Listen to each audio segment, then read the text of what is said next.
내가 어제 쓰레기 버려달라고 했잖아. 난 집에서 맨날 노니? 야, 버린다 버려.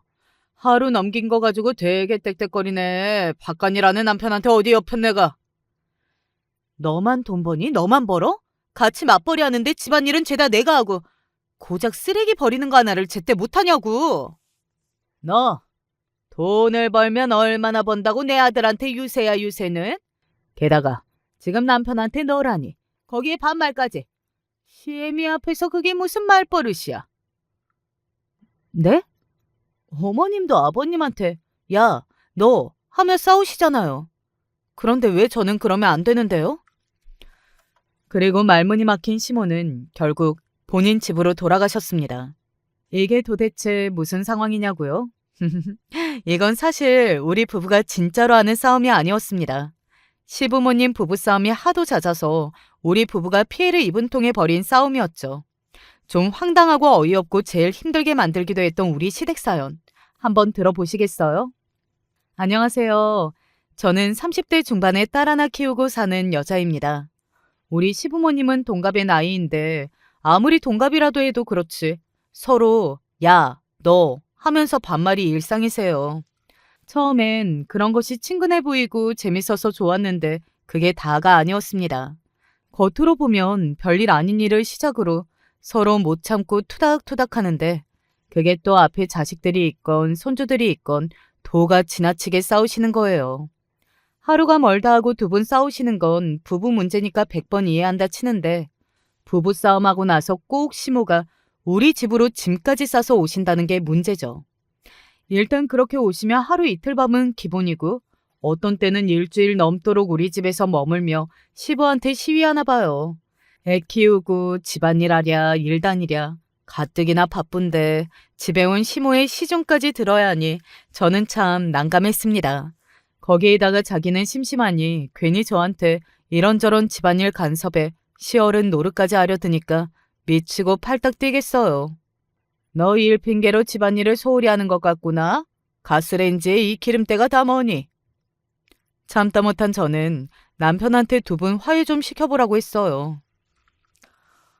어머님이 여기 오신 지 벌써 며칠째예요.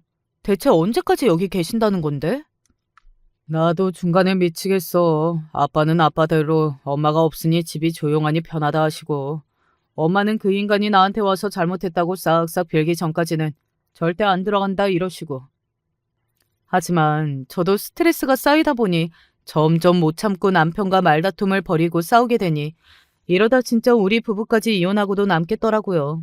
그래서 남편과 저는 고민한 끝에 한 묘안을 떠올렸어요.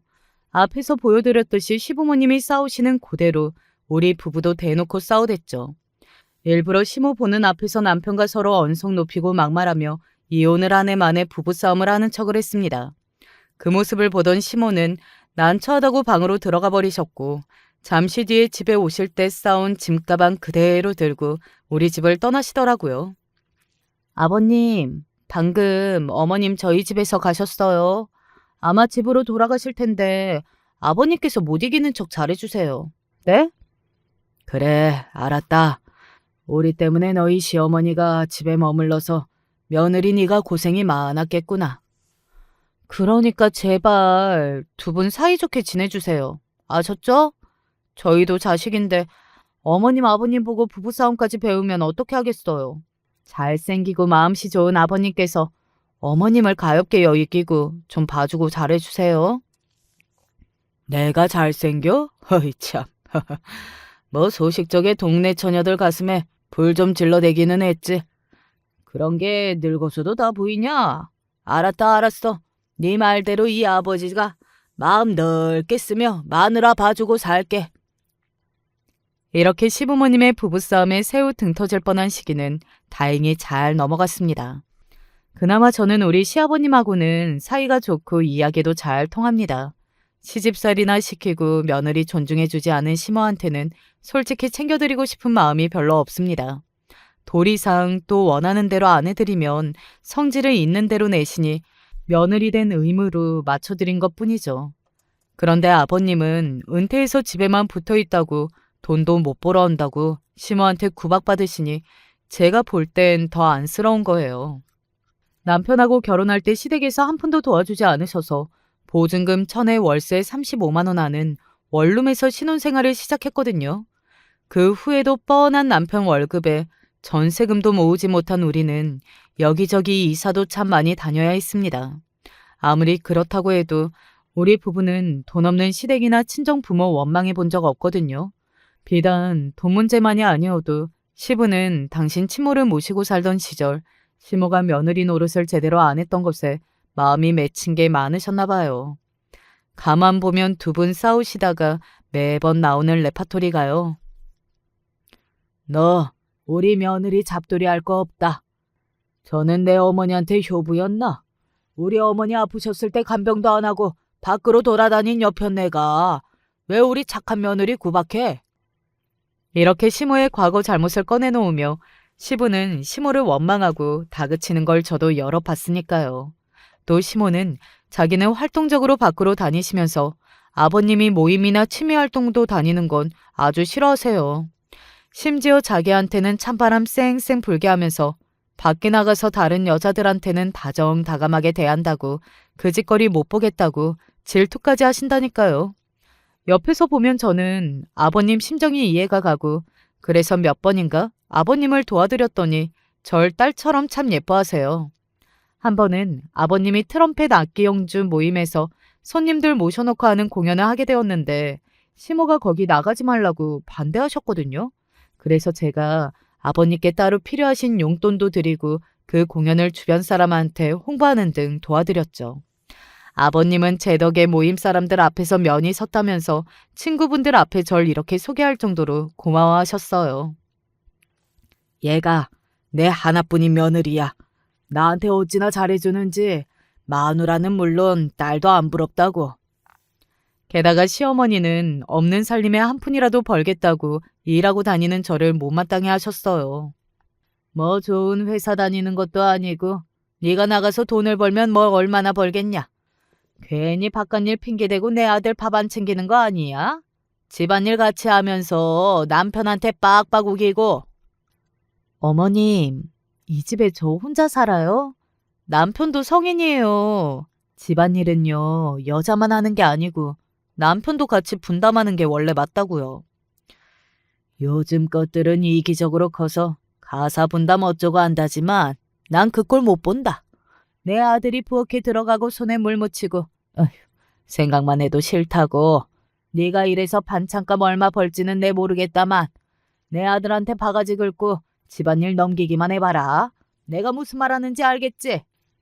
아들 둘만 가진 엄마라 그런가?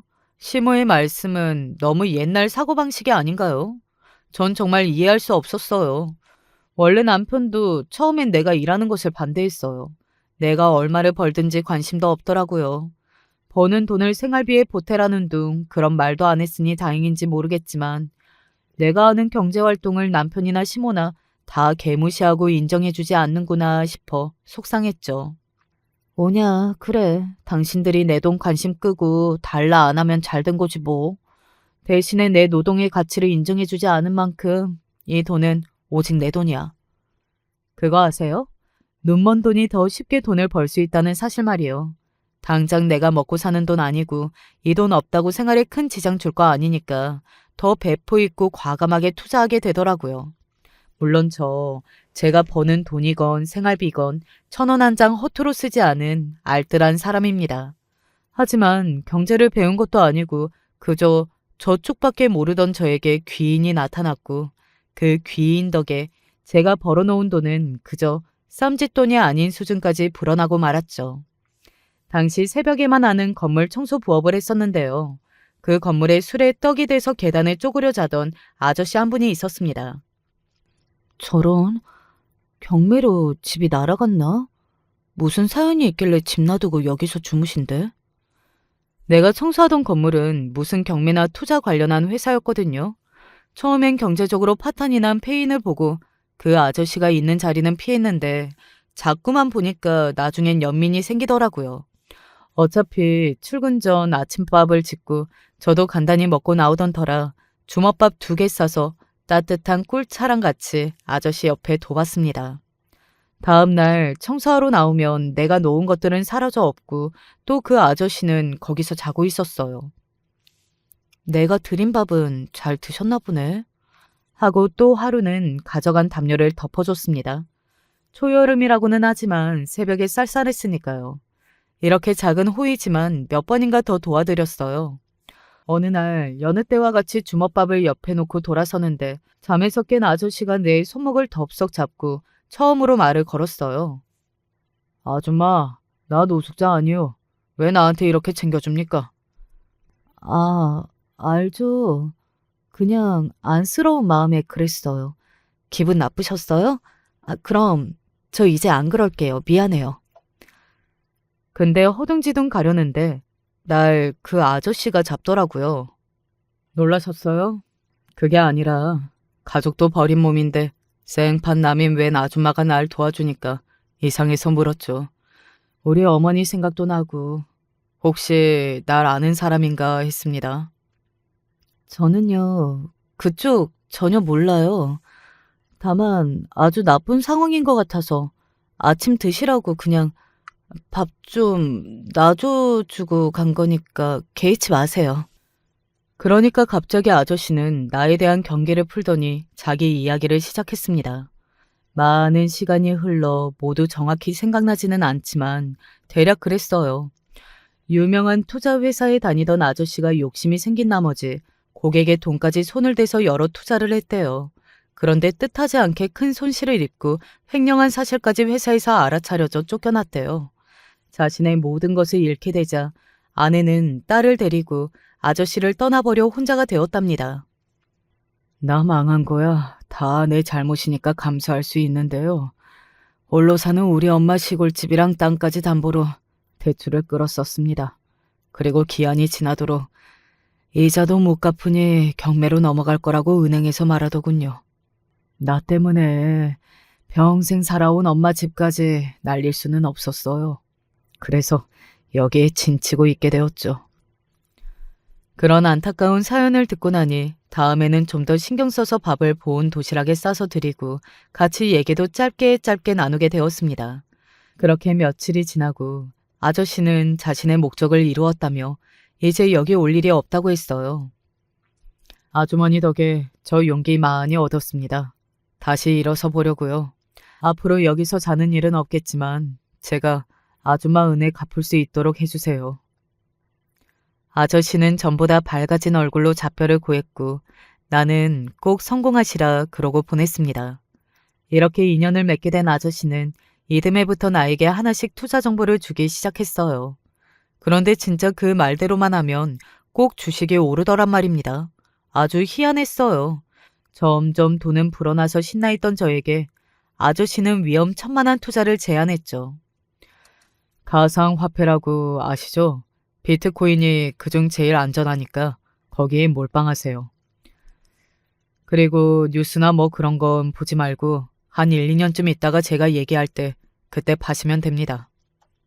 여러분, 기억하시죠? 비트코인이 한 개가 그 당시에는 몇백만 원 하던 시절이었어요. 그게 무슨 화폐겠냐고 위험천만한 투자일 뿐. 이렇게 가상화폐에 대해 부정적인 의견이 팽배하던 시절이었습니다. 아무리 내 돈 늘어나게 해준 아저씨라지만 은행이나 주식도 아니고 보이지도 않은 화폐에다가 지금까지 모은 돈을 다 투자하라니까 처음엔 너무 겁나더라고요. 어차피 내 힘으로 번 돈은 한 500분이 되지 않겠나. 이 돈 없어도 우리 식구 사는데 지장 없으니까. 그래, 마지막으로 아저씨 말 한번 믿어보자. 지금 생각해도 나 같은 새가슴이 어떻게 그리했나 모르겠지만 결국 돈 3천만 원을 모두 비트코인에 투자했습니다. 아저씨 말대로 그게 얼마가 되건 계좌도 안 보고 저는 계속 살던 대로 살았죠. 나중에 매도하라는 연락을 받고 열어본 내 계좌 속 돈은 2억이 넘어 있었어요. 도무지 믿기지가 않았는데 아저씨는 이게 끝이 아니라고 했습니다. 하지만 이사 가고 싶다던 아파트도 사고 아줌마 소원이라던 유학도 가려면 아직 이 정도 돈으로는 부족하지 않아요? 계단 앞에서 그 아저씨랑 대화하다가 우리는 서로의 소망을 얘기한 적이 있었어요. 아저씨는 재기에 성공해서 어머님 집을 새로 수리하고 자기가 원래 살던 집을 되찾고 나서 전처가 데려간 아이랑 같이 살고 싶다는 것이었습니다. 그리고 제 소망은 말이죠. 제가 커온 가정 환경에 대해 먼저 설명해 드려야 할 것 같네요. 우리 친정 부모님은 오빠 둘의 저까지 셋을 키우는데 경제적으로 늘 어려움이 있었습니다. 그래서 먹고 입는 건 그럭저럭 했지만 대입을 앞두고는 부모님과 치열하게 대립해야 했어요. 전 대학 진학을 고수했고 부모님은 공무원 시험이나 봐서 동사무소에 취직하라고 하셨거든요. 여자애가 대학은 무슨 대학? 고등학교까지 다녔으면 집에 보탬이 될 일을 해야지. 그러다가 적당한 데 시집가면 그뿐이다. 너희 오빠들 대학 보내고 나서도 허리가 휜다. 조금의 미안함도 없이 아빠는 나한테 대놓고 취직하라고 하셨어요. 내가 오빠들보다 공부를 더 잘하는데 왜 나는 대학 못 가고 돈 벌어야 해요? 아빠는 오빠들 대학 등록금 대준 것도 아니잖아요. 오빠들이 아르바이트해서 다니는 건데 나도 그렇게 할게요. 첫 학기 등록금만 좀 어떻게 도와주세요. 하지만 친정 아버지는 끝내 허락하지 않으셨어요. 내가 원하는 대학의 합격 발표까지 받았지만 돈이 없어 갈 수 없는 처지에 속상해서 방에 틀어박혀 울기만 했죠. 그런 딸이 보기 힘들었던 우리 엄마는 어떻게 구하셨는지 거금 300만 원을 저에게 주셨습니다. 이 돈이면 너 대학 갈 수 있지? 야, 인자 다음 학기부터는 너가 열심히 벌어서 내라. 그리고 모진 소리 하는 네 아빠 너무 원망 마라. 자식 원하는 대로 못해주는 부모의 심정도 참 힘든 기다. 이렇게 겨우 대학에 입학한 뒤 내가 학비 열심히 벌어서 대학 공부 마쳤습니다. 그런데 막상 취직을 앞두고 보니 대학만 나왔다고 내가 원하는 회사에 취업하거나 원하는 일을 할 수는 없더라고요. 주변의 동기들은 죄다 유학 간다고 했습니다. 하지만 대학도 겨우 마쳤는데 제가 어떻게 유학을 꿈꾸나요? 그때 사귀고 있던 남편이 결혼을 서두르는 바람에 그냥 바로 시집을 가게 된 겁니다. 남편을 사랑했고 결혼 생활도 괜찮았는데 저는 늘 가슴 한켠이 서늘하고 아렸습니다. 내 꿈을 마저 펼치지 못했다는 좌절감 때문이었죠. 악착같이 돈을 모으고 있던 것은 나중 내 자식만큼은 원하는 만큼 배우게 해주겠다는 마음인지도 몰라요. 이런 내 과거 이야기를 예전에 계단에서 나누었던 것을 아저씨는 기억하고 있었던 것이죠. 그리고 그는 나에게 그 꿈을 현실로 만들어주기 시작했습니다. 이제 한 5억까지 만들면 아줌마 딸이랑 유학도 갈 수 있고 아파트를 가질 수도 있을 것 같은데요. 내 말대로 한 번 더 해봅시다. 여러분 같으면 내 돈을 2억이나 만들어준 마술사 같은 아저씨의 말을 따르지 않으시겠어요? 이제 전 아저씨가 똥으로 바닥을 칠하라 해도 철석같이 믿고 따를 기세였죠. 그분 말대로 투자하고 나서 1년쯤 지나니 내 쌈짓돈은 5억까지 불어 있었습니다. 그 5억은 간직만 하던 내 꿈이 정말 현실이 될 수 있는 돈이었습니다. 이제 드디어 남편에게도 이 경사스러운 일을 알릴 때가 왔어요. 청소할 당시 아저씨랑 있던 일도 남편이 알면 괜한 사람에게 잘해줬다가 큰일 난다고 걱정할까봐 비밀로 하고 있었거든요. 남편은 날이 굳거나 몸이 안 좋아도 상사가 개같이 굴어도 묵묵히 회사에 다니는 남자입니다. 긴 세월 동안 겨우겨우 모은 돈이라고는 지금 사는 다세대 주택의 보증금 7천만 원이 전부인 평범한 사람이죠. 그런데 가정주부인 아내가 갑자기 5억이나 든 통장을 보여주니 당연히 바로 믿기지 않겠죠. 그동안 있었던 일을 듣고 난 남편은 그 귀인에게 찾아가서 감사의 인사를 꼭 하자고 했습니다.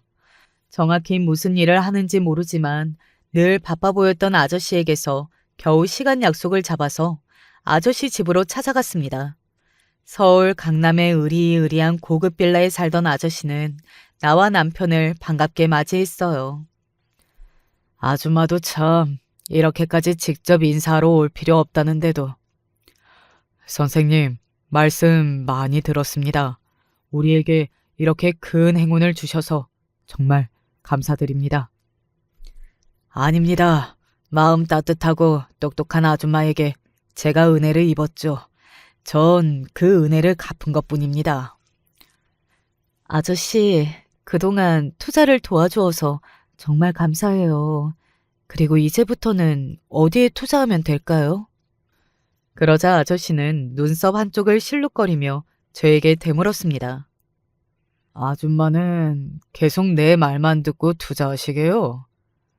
물론이죠. 난 아저씨가 하라는 대로 무조건 따를 건데요. 아, 참. 내가 아줌마에게 약속한 건 딱 지금의 돈이었습니다. 그러니 그 이후에 대해서 난 보장 못해요. 이제부터 그 돈을 어떻게 쓸지는 아줌마에게 달렸고 난 더 이상 투자 조언하지 않을 겁니다. 왜요? 계속 저도 같이 투자하게 해주세요. 저 계단에 있던 시절 생각나죠? 그게 계속 위험한 투자하다가 아줌마가 맞을 결말일 수도 있어요.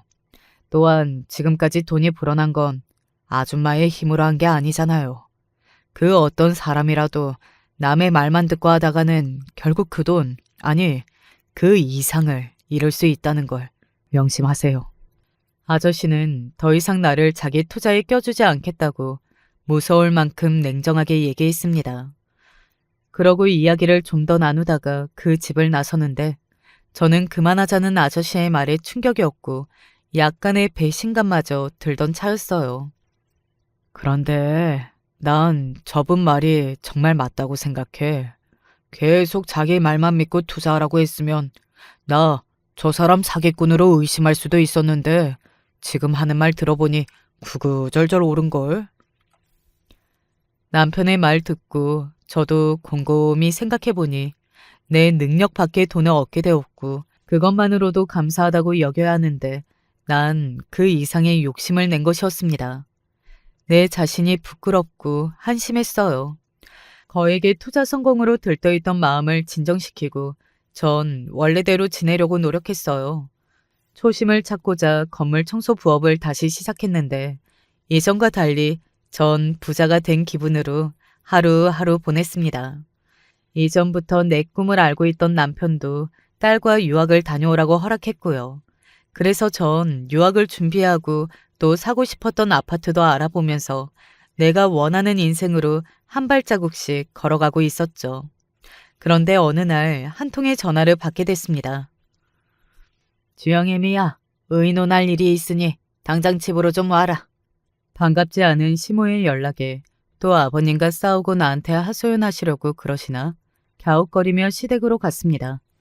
그런데 막상 가보니 분위기가 사뭇 달랐어요. 시어머니랑 시아주버님 둘이 날 오매불망 기다리고 환영까지 하는 듯한 느낌이었습니다. 시집 와서 처음으로 시모가 직접 갈았다는 토마토 주스도 한컵 얻어 마셨는걸요. 주스 정말 시원하고 맛있어요. 어머님이 이렇게 주스를 잘 가시는지 처음 알았네요.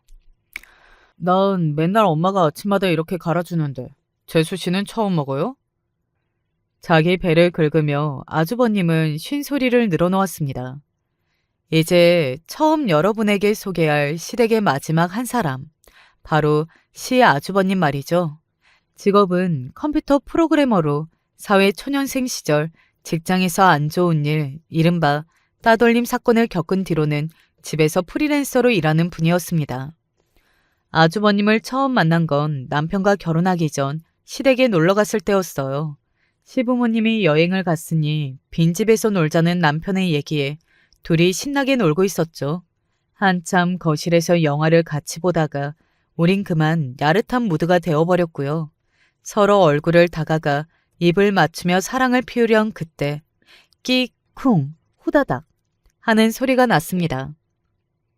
오빠, 이게 무슨 소리야? 여기 아무도 없는 곳 아니었어? 이상하다.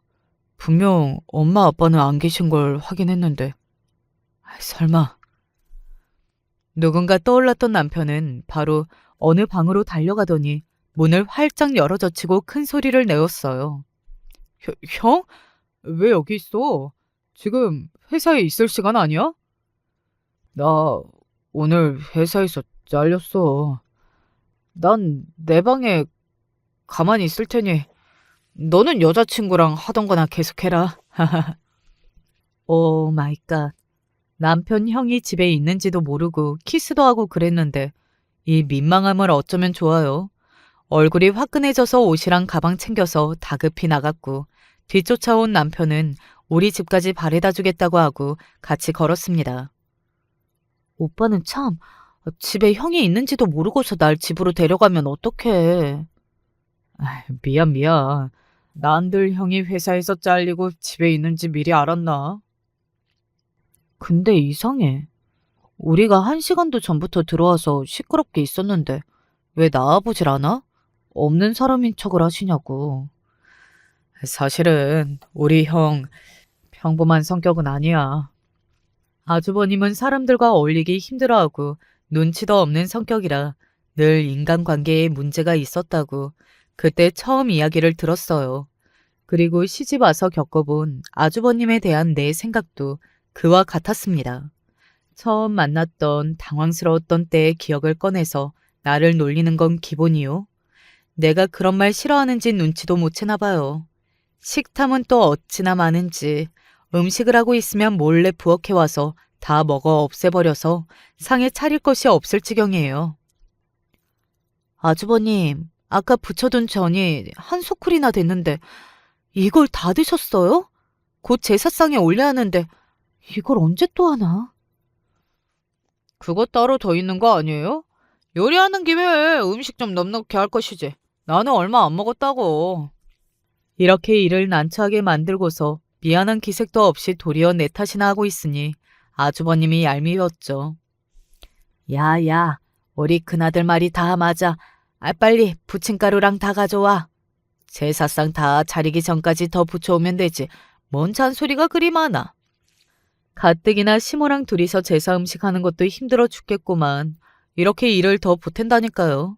시모는 이런 아들이 그래도 자기 자식이라고 눈꼴 시릴 정도로 아주버님을 애처럼 감싸고 들기만 합니다. 이미 제사상 거의 다 차렸는데 시간 얼마 없는데 여보 나랑 정 같이 붙이자. 보다 못한 남편이 제 일을 도우려 하면 시모가 쌍시짐을 켜고 말려요. 어디 남자가 아녀자 일에 관여하냐고. 그럼 바깥일 제대로 못한다고요. 이 무슨 쌍팔년도 시절 얘기인지 모르겠어요. 에휴, 저 먹충이 같은 놈아. 네 나이가 지금 몇 갠데 애처럼 제사상 올릴 음식에 손을 먼저 대냐. 조사님들 노하시게. 시아버지가 이렇게 꾸중하시면 시모는 애 기죽이게 왜 그러냐 소리 지르면서 저를 한 번 더 째려봐요. 마치 이게 다 제 탓이라는 듯이 말이죠. 이런 에피소드만 들어보셔도 시댁이 어찌 돌아가는 상황인지 대충 아시겠죠. 아주버님은 나이 40이나 먹고 어디 명함 내밀 직장도 없으며 거기에 머리도 벗겨진 영락없는 40대 아저씨의 모습입니다. 사람 겉모습이 문제가 아니고 성격 좋고 재미있으면 그래도 괜찮은데 저렇게 눈치 없지, 남에 대한 배려심도 없지, 어느 여자가 좋다고 하겠냐고요. 남편 얘기로 정확히는 몰라도 자기 형은 제대로 된 연애도 아마 못 해봤을 거라고 합니다. 그러니 시어머니는 그런 큰아들이 얼마나 걱정이 되겠어요. 네 주변에 좋은 아가씨 없냐? 제 동생은 결혼해서 애까지 낳고 사는 걸 보면 권혁이 쟤가 얼마나 속이 상하겠어. 우리 큰아들 생각만 하면 내 가슴이 미어진다. 그러니 네가 책임지고 좋은 아가씨 좀 구해와라. 한 번은 제가 33살 된 언니 소개해 주려고 했는데 아주버님이 저한테 뭘 하시는 줄 아세요? 여자 나이 33 이상이면 기능 못하는 몸 아니냐고, 자식은 어떻게 낳냐고, 그러면서 상대 여자가 직업이 뭔지, 얼굴이 이쁜지 얼마나 따지셨냐고요. 아주버님은 자기 객관화가 먼저 필요해요. 자기보다 3살 적은 여자는 여자가 아니라는데 제가 누굴 데려오겠어요? 권혁이 얘기 틀린 거 하나 없지. 이왕이면 젊어야 건강하게 출산도 할 거고 연봉도 높고 저 정도면 괜찮은데 아무 여자나 우리 아들한테 못 디민다. 이러니 아주버님이 결혼은커녕 선이라도 제대로 보겠냐고요. 분수를 모르는 탓에 그저 혼자 살다 총각 귀신으로 하직하겠구나 했었죠. 그런데 우리 아주버님이 결혼할 여자가 생겼다는 소식을 들었습니다. 오늘 엄마 전화 와서는 우리 형 결혼할 여자 생겼다는데? 정말? 너무 잘 됐네. 그런데 어떤 여자래? 아주버님 눈이 머리 꼭대기에 달렸잖아. 진짜 그렇게 쏙 마음에 드는 여자이려나? 나이는 형보다 4살 어리고 그런데 이혼녀라더라. 그것도 3살 난 아들까지 하나 있네. 그래도 형수 얼굴은 괜찮은지 이미 형은 그 여자한테 푹 빠져 있더라고. 이 쇼킹한 사건으로 한동안 시댁은 소란스러웠습니다. 그런데 시모는 이혼녀 며느리가 탐탁치 않아서 결혼을 반대하고 나서고 아주버님은 어떻게든 결혼하겠다고 서로 대치 중이었어요. 예전에 엄마 아버지 싸움 때문에 피말리더니 이젠 형이랑 엄마까지 싸우네. 나보다 늘 형부터 챙기는 엄마가 이번 일로 배신감이 크신 모양이야. 저렇게 둘이 서로 싸우고 나한테 욕하기 바쁜 건 처음 겪어보니까 여하튼 요즘은 내가 그 둘 때문에 피곤해서 돌아가시겠어. 얼마나 결혼할 여자가 좋았으면 집에만 죽어라 붙어있는 집돌이 아주버님이 가출까지 감행했을까요? 결국 마음먹은 남자의 가출을 끝으로 시모의 결혼 허락이 떨어졌고 아주버님의 결혼식은 아주 빠르게 진행되고 있었습니다. 그러던 차에 갑자기 그 두 모자가 저를 불러서 가운데 앉혀놓고 무슨 얘기를 꺼내려는 걸까요? 그것은 앞으로 닥칠 소용돌이의 서막을 알리는 것이었습니다. 너희 시아주버님 결혼이 코앞인 건 알고 있지? 참 내가 기가 막혀서 내가 오늘 아주 별소리를 다 듣고 왔다. 아직 우리 집 식구도 아닌 년한테. 엄마, 내 아내 될 사람 그렇게 부르지 말랬지. 재수씨, 내가 단도직입적으로 말할게요. 동생 말 들어보니 재수씨 돈 꽤 모았다면서요? 그거 나 좀 빌려줘요. 대뜸 나한테 돈을 달라니 이게 무슨 소린가 싶어 어리둥절했어요. 그 여우 같은 것이 글쎄 서울에 아파트 하나 마련한 남자 아니면 죽어도 결혼 못하겠다더라. 애초에 그런 얘기도 없이 내 아들 먼저 꼬셔놓고 이제 와서 여시 같은 년. 엄마 좀. 우리 아내 될 사람 하는 말이 아들이랑 셋이 살려면 좀 번듯한 곳에서 시작하고 싶다고. 내가 모은 돈으로 좋은 동네 전세도 못 구하거든요. 그런데 지난번에 혁수가 그러대요. 재수씨가 뭐 좋은 일에서 만난 어마어마한 사람이 투자를 가르쳐줘서 5억이나 모았다면서요. 그 돈으로 나 장사 가게 좀 도와줘요. 세상에 이런 청척병력 같은 소리를 다 듣네요. 그 돈은 남편도 아닌 오로지 내 땀이 들어간 내 돈입니다.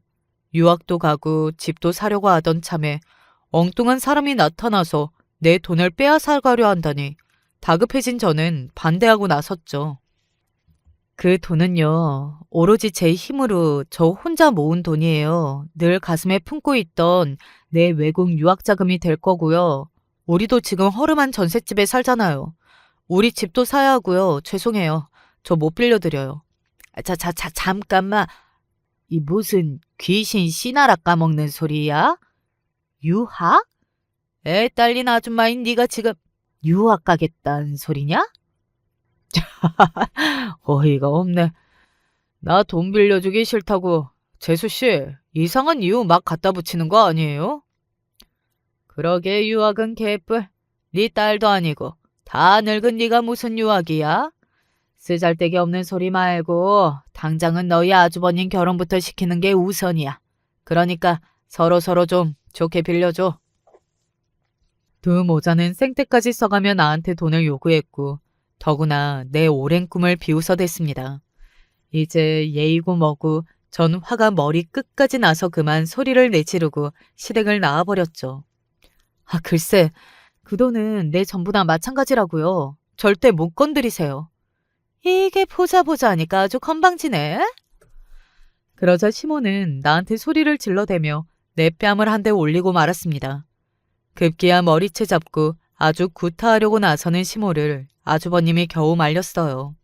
하지만 아주버님도 말리는 척만 했지 시모가 날 응징하는 걸 고소하다는 표정으로 보더군요. 엄마, 그렇다고 폭력까지 쓰면 되나? 재수씨, 험한 꼴 보기 전에 어서 엄마 말씀 듣겠다고 하세요. 네?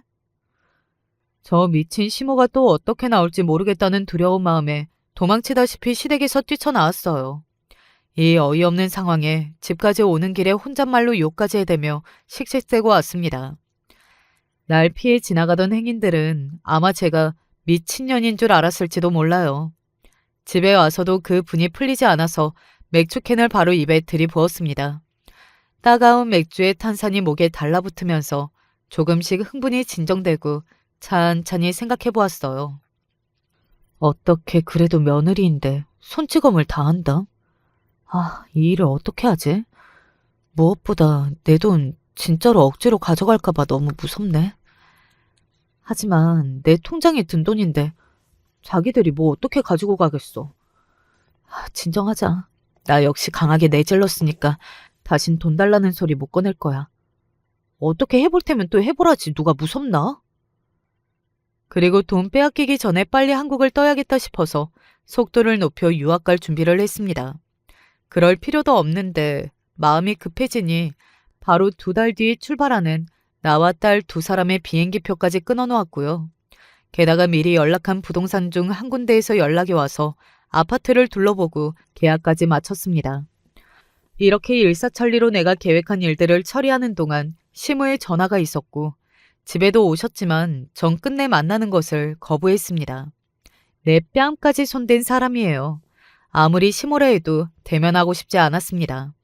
어느 날 퇴근하고 집에 온 남편은 어두운 얼굴로 소파에 털썩 앉아서 저한테 할 얘기가 있다고 했어요. 내가 웬만하면 이런 얘기까지 하고 싶지 않았는데 자기야, 그 유학은 우리 조금 늦춰서 가면 안 될까? 내가 어떻게든 꼭 책임지고 보내줄 테니까. 지금 무슨 소리 하는 거야, 당신? 나 유학 준비도 거의 다 했고 아파트 계약까지 마쳤어. 한 달 뒤에 주영이랑 떠날 거야. 그렇게 알아. 진짜 다들 왜 그리 자기들만 생각하냐. 나만 중간에서 미치겠어. 내 남편은요. 적어도 내가 아는 그 사람은 나한테 육체적으로든 언어적으로든 거칠게 대하는 사람이 아니었습니다. 그런데 지금 이 사람은 좀 달라 보였어요. 다른 사람도 아닌 당신이 나한테 어떻게 그리 말할 수 있어? 당신의 식구들은 왜 나를 못 잡아먹어서 난리야? 나 그날 당신 엄마한테 뺨까지 얻어맞았어. 그런데 너 같으면 그런 시엄마를 상종하고 싶겠냐? 무엇보다 그 돈은 내 거야. 설령 당신이라도 내 돈 건드리면 나 남편이고 뭐가 없어? 뭐? 너 말이면 다인 줄 알아? 내가 시모랑 아주버님에게서 철벽을 치는 동안 아마 남편은 시댁 사람들한테 중간에 치이고 내 돈을 어떻게든 구해보라고 하는 통에 스트레스가 극에 달했겠죠. 하지만 누구보다 내 한을 아는 사람이, 내 편이 되어야 할 사람이 남의 편처럼 말하는 걸 보니 저도 울분이 터지고 말았어요. 우린 그날 10년 동안 살면서 제일 크게 싸우고 말았습니다. 엄마, 아빠, 그만해요. 무섭단 말이야. 우리 싸우는 소리에 겁이 난 딸은 울고불고 결국 내 어린 딸에까지 못난 부모 모습을 보이고 나서야 싸움을 멈췄습니다. 그 후 우리는 결혼하고 처음 갑방도 쓰고 일주일 넘게 말 한마디 안 섞으며 냉전을 맞았어요. 속으로 시모도 아주버님도 남편까지 그냥 안씨 집안 사람들 다 꼴도 보기 싫었습니다. 그래, 그냥 이렇게 이혼녀 되어서 우리 딸이랑 영국 가서 새 출발이나 하자. 부엌에서 설거지하며 이렇게 극단적인 생각까지 하고 있었는데 현관문이 여닫히는 소리가 났어요. 아마 퇴근하고 남편이 돌아온 모양인데 우린 냉정 중이니까 난 쳐다보지도 않고 계속 설거지에 집중하고 있었죠. 그런데 누군가 날 뒤에서 앉는 통에 소스라치게 놀라 돌아보려던 차 남편의 부드러운 음성이 귓가에 바람처럼 흘러들어왔습니다. 자기야, 그동안 내가 다 잘못했어. 용서해줘. 나 창피하니까 돌아보지 말고 잠깐만 이대로 있자 우리. 그렇게 우린 오랫동안 안고서 그간의 미움과 원망도 허물었습니다. 화해한 뒤 남편은 장난꾸러기처럼 웃으며 나한테 물었어요. 말해봐. 우리 이러고 있는 중에 당신 나랑 헤어질 생각 한 번이라도 했어 안 했어? 치, 너무 원망스러워서 한두 번 생각만 했지 뭐. 이혼하고 주영이랑 확 떠나버리겠다고. 뭐라고? 와, 진짜 너무하네. 난 단 한 번도 그런 생각 안 해봤어. 주영이랑 당신 영국으로 보낼 생각만 해도 지금부터 마음이 쿡쿡 아파오는데. 남편이 진짜 가슴이 아픈 듯 찡긋거리며 떠든 너스레에 우린 같이 막 웃었어요. 참, 당신 연기도 알아줘야 한다니까. 그런데 우린 화해해서 좋지만 이 문제를 어떻게 해결해야 하지? 그런데 남편은 나에게 아주 재미있는 제안을 하나 했습니다.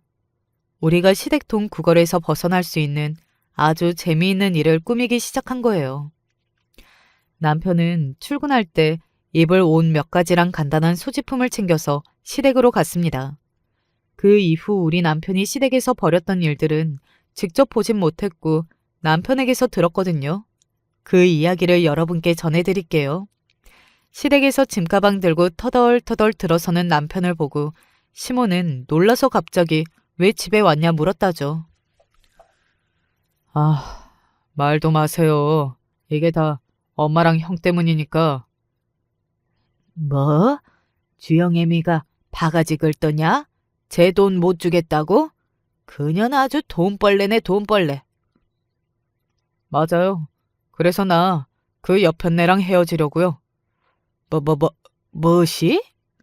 야 이놈아, 잘 살고 있는 주영애미랑 네가 왜 갈라선단 말이냐? 왜긴 왜겠어요. 못된 여편네가 5억이나 모아놓고 우리 형 결혼 자금에 못 보태겠다고 버티니까 엄마 아빠처럼 허구한 날 싸우다가 이제 이혼하기로 한 거지. 그 여자 주영이 데리고 영국으로 유학 갈 거래요. 게다가 아파트도 이미 사버려서 5억 없대. 뭐? 내 집 살 돈은 그럼 다 쓴 거야? 웃기고 있네. 그게 왜 형 돈이야. 그 여자가 혼자 번 돈인데 형은 형 결혼 알아서 해. 난 형 덕분에 이혼하게 생겼으니까 이씨. 남편은 열받은 척하고 방에 들어가서 문을 쾅 닫았고 남아있던 시댁 가족은 갑자기 심각해져 버린 것입니다. 이게 다 무슨 소린지. 첫째 너 주영애미한테 돈 달라고 했냐? 그래서 그 착한 애가 시달리다 못해 이혼까지 하겠다는 거냐고? 아휴, 아주 독한 거. 진짜 돈 귀신이네. 그거 돈 좀 빌려달랬더니 지 남편까지 걷어차겠다고? 아이고. 지금 당신이랑 그네랑 둘이서 어떻게 했길래 그 착한 애들이 저러고 서로 돌았냐고? 아이 설명을 해보라니까. 그때까지 시부는 아무 일도 몰랐던 것이고 아주버님과 시모를 족쳐서 그간의 상황을 듣게 된 것입니다. 재수씨 사람 참 야박하다. 뭐 그렇게까지 참나. 그나저나 내 집은 어떡해. 집 없으면 우리 진경씨 결혼 안 해줄 것 같은데. 엄마 어떡하냐고. 보다 못한 시부가 아주버님 뺨을 철썩 때렸습니다. 갑작스러운 상황에 아주버님은 겁먹고 울먹이며 시모 뒤로 숨었고 시모는 시부에게 버럭 대들었죠. 당신이 뭔데 내 생떼 같은 자식 뺨을 후려치는 거야? 네가 돈을 많이 벌어서 자식 결혼 자금 내줬어 봐. 우리 건혁이도 나도 며느리한테 거지처럼 돈 달라고 하는 신세는 안 되었지. 이게 다 무능력한 너 때문이라고. 그려, 이 모든 원흉은 다 마누라 당신 때문인 게지. 이놈의 자식아, 이혼녀가 집 내걸고 너랑 결혼을 한 해 만에 하는 것에 끌려다니다가 제 동생 가정까지 쪽 내려드냐? 그년이 진짜 너가 좋아서 살겠다는 것이겠냐고. 지 새끼 키워줄 멍청한 호구 잡아서 시집 들어오겠다는 그걸 모르겠냐? 당장 헤어져. 아이 난들 애 딸린 이혼녀가 좋아서 며느리 들이있는 줄 아슈? 그럼 우리 장남을 총각 귀신으로 늙어 죽게 할 수는 없잖아. 아이고 난 못 살겠다. 이러다 내가 먼저 죽고 말지. 아유유유유. 대략 그날 시댁의 상황은 이러했습니다. 모든 일을 알고 난 시부는 아주버님과 시모를 사람으로 보지 않고 완전히 뚜껑이 열리셨어요. 심지어 시모와 황혼 이혼까지 생각하고 있다고 하시대요. 그렇게 시아버님은 절 찾아와서 제 손을 꼭 잡으면서 설득까지 하셨습니다. 난 권혁이 그딴 결혼 안 해도 상관없다. 아니, 사실 그런 여자 속셈 뻔하지 않느냐. 그러니 주영애미야, 마음 돌려다오. 둘째랑 헤어진다는 생각은 하지 말고 너 마음 먹은 대로 해나가라. 내가 다 도와줄 테니. 아니, 시엄마고 누구고 네 앞에 못 나타나게 할 테니 나만 믿고 다른 마음 먹지 말거라. 알겠냐? 눈시울마저 붉히시며 진심으로 읍사하는 시부의 모습에 그만 전 감동해버렸어요. 하는 수 없이 아버님께 이혼 생각은 접겠다고 말씀드렸죠. 재차 이혼은 안 된다며 당부하시고 돌아서는 아버님 뒷모습을 보며 사실 남편과 짜고 쳤던 연극인데 너무 죄송하다는 마음까지 들었습니다. 처음에 제가 말씀드렸잖아요. 우리 시부모님은 원래부터 개와 고양이처럼 보기만 해도 서로 으르렁대는 사이였다고요. 그런데 이번 일로 진짜 두 분은 건널 수 없는 강을 건너고 만 것이죠.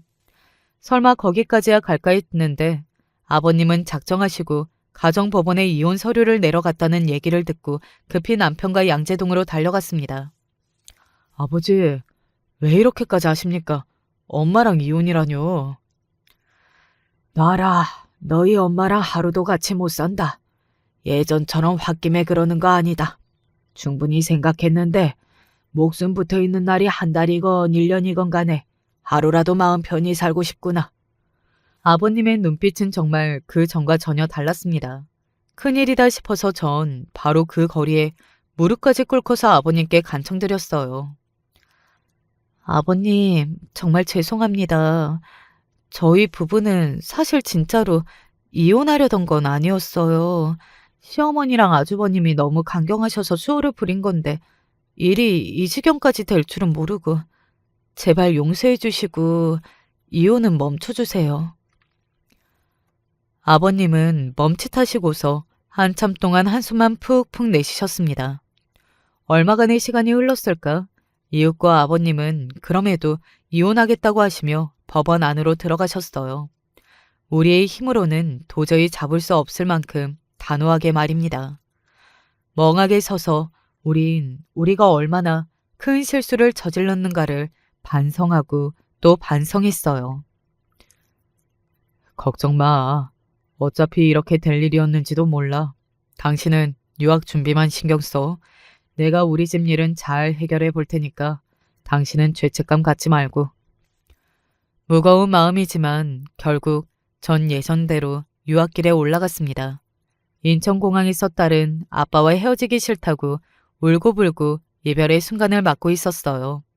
시아버님은 우리가 떠나기 전 함께하고 싶다고 하셔서 근사한 저녁도 사주시고 우리 집에서 하룻밤 머무시고 함께 공항에 오셨고요. 얘야, 여자 몸으로 딸 데리고 하는 타지 생활이 보통 힘들 것이 아니냐. 그리고 이걸로 돈 아끼지 말고 우리 손녀 좋은 구경 많이 시켜줘라. 거기 가서도 자주 연락하고. 시아버님은 상당한 금액의 영국 화폐가 들어있는 돈 봉투를 저에게 주셨습니다. 그런데 그때 남편의 전화가 울렸고 잠시 통화하던 남편은 좀 놀란 듯 보였어요. 전화를 끊고 나서 몇 분이 지나자 저 멀리서 다가오는 시모의 모습을 보고 깜짝 놀랐습니다. 몇 년간 헤어질 우리를 배웅하러 오신 건가 했는데 노려보는 눈빛과 씩씩 숨을 몰아쉬는 입, 쿵쾅쿵쾅 걸음걸이까지 온몸 가득 화로 가득 차 있었어요. 육실알령 같으니 결국 시아주버님 결혼 찢어놓고도 좋다고 훌훌 떠나는구나. 그 애 딸린 이혼녀 주제에 집 못해준다니까 개털이라면서 우리 아들을 버렸다는구나. 어디 네 마음대로 돼서 속이 시원하냐? 애초에 그런 개차반 같은 여자한테 형 장가가게 하려고 하셨어요? 결혼 안 한 게 차라리 잘 된 거예요. 하나밖에 없는 동생놈이 한단 소리가 네 형은 충격받아서 그 먹성 좋은 놈이 밥도 안 먹고 방에만 틀어박혀 있어. 성질 같아서는 그 이혼녀 뺨이라도 갈기고 싶은데 어디 연락이 닿아야 말이지. 근데 네 형이 저렇게 된 건 너희들 탓 아니겠어? 그런데 신세 좋게 외국이나 가는 걸 내 가만히 못 보겠더라고. 정말 순식간에 벌어진 일이라 시모가 내 머리를 손으로 힘껏 내치는 걸 당해야만 했습니다. 눈앞에 별이 보이는데 옆에 있던 남편이 시모 손을 잡고 막았어요. 화가 난 남편이 시모에게 뭐라고 말하려는 순간 더 어이없는 일이 벌어지고 말았습니다.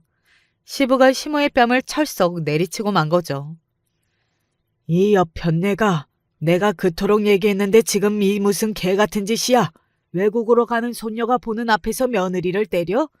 당신이 잠도 애들 애미고 할머니냐고. 사람이 어쩜 그렇게까지 해?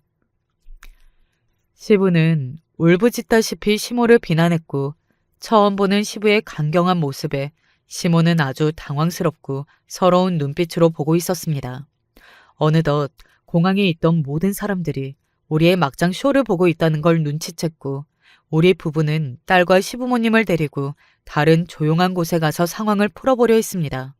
하지만 두 분 모두 서로에 대한 원망이 너무 깊어서 눈도 안 마주치고 입도 떼지 않으려 하셨어요. 이윽고 제가 비행기에 탑승할 시간이 돼서 작별 인사를 드리고 저는 딸과 함께 출국하고 말았습니다. 이 일도 벌써 1년도 넘는 일이 되어버렸네요. 그래서 한국에 있는 가족들은 어떻게 되셨냐고요? 시부모님은 협의 이혼을 마무리 짓고 정말로 헤어지셨습니다.